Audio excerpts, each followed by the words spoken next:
Happy Valentine's Day, Old Maz. I had originally filmed without reading a script, and then I changed my mind.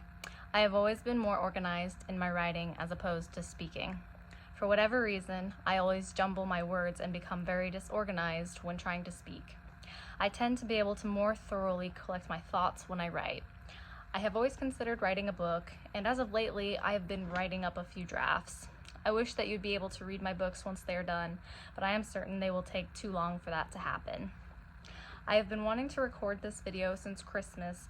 It was originally going to be your Christmas present from me, but as I'm sure you know, working 40 hours a week on top of parenting a toddler, on top of commuting an hour and back, can make things get a little hectic.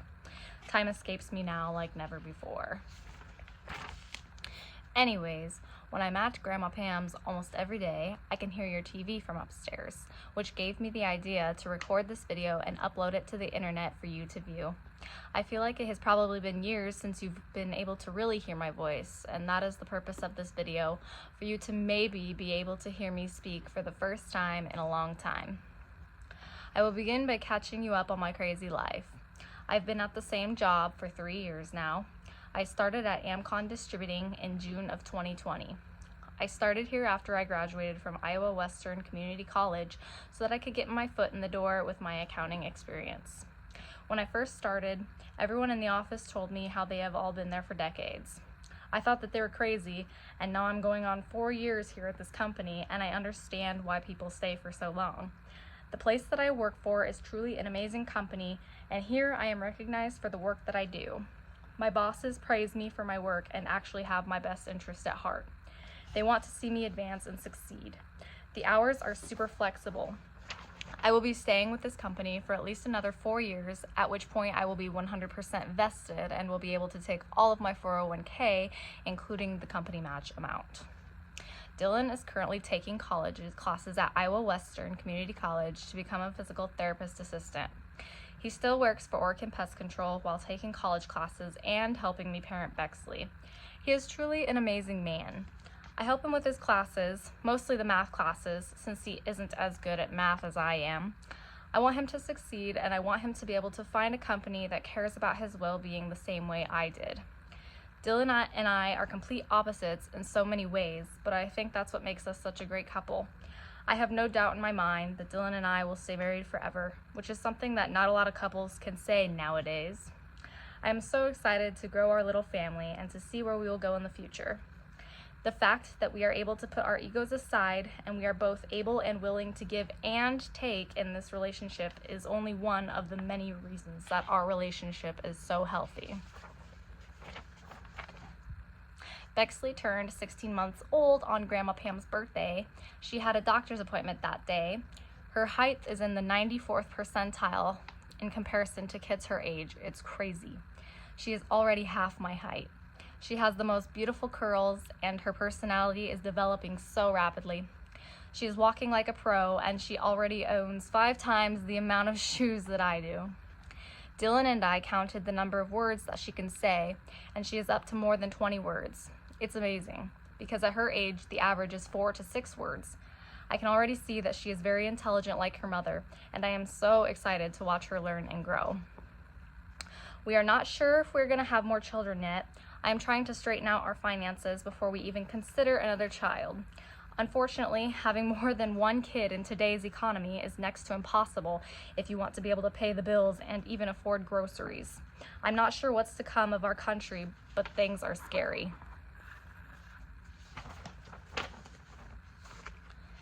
Based on the status of our country's economy, growing up in the time period that you did was probably for the better. I frequently wonder what it was like to grow up in the past decades.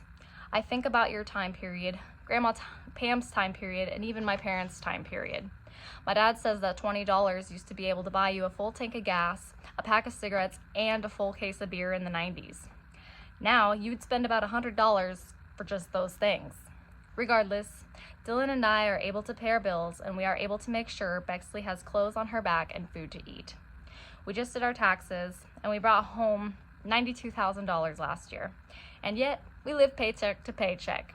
Times are certainly different from what you grew up in, that's for sure. Our priority at the moment is focusing on hopefully buying a house. We are not sure where we are going to buy at this time.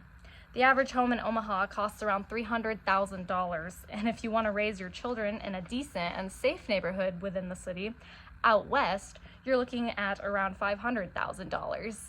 However, I do not want to buy in Red Oak. I want better education for Bexley, especially if she has even half of the intelligence that I have.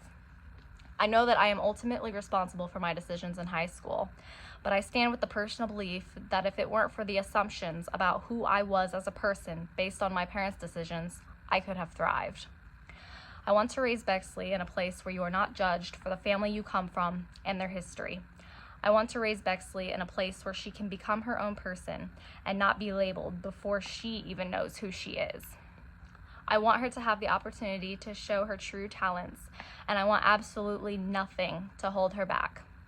From the day that she was born, everything I do is for her and only her, and I will stop at nothing to make sure that she has the resources and the emotional support from me and her father to be whoever she wants to be. Anyways, despite the fact that these recent years have been crazy, you've made it through yet another one, Grandma, and in 8 days, another birthday. It's 2024 and you are still here.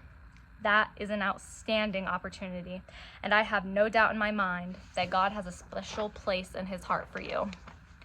You have lived a very long life, and you have made an amazing family, even 5 generations down with Bexley and your other great-great-grandchildren. I know that you are more than ready to meet God, and I have also no doubt in my mind that he is in the works of answering your prayers.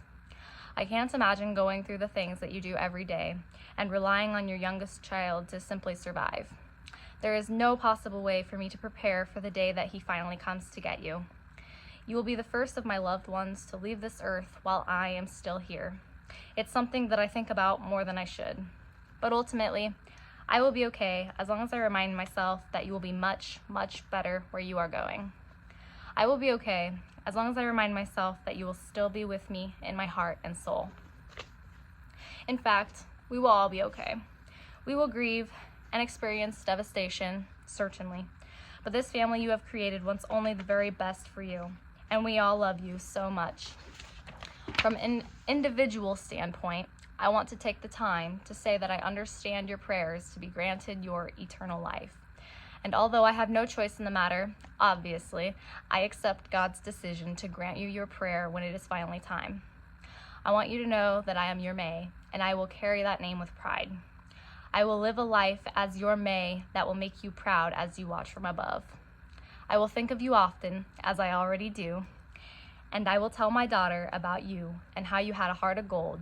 I will tell her about how you used to take me and my brother to school every day and always had Tic Tacs for us, about how I used to come over to your house and play with those sticker books you always bought me, about how you were the valedictorian of your graduating class, and about how much you absolutely adored your very first great-great-granddaughter. I love you, Old Moz.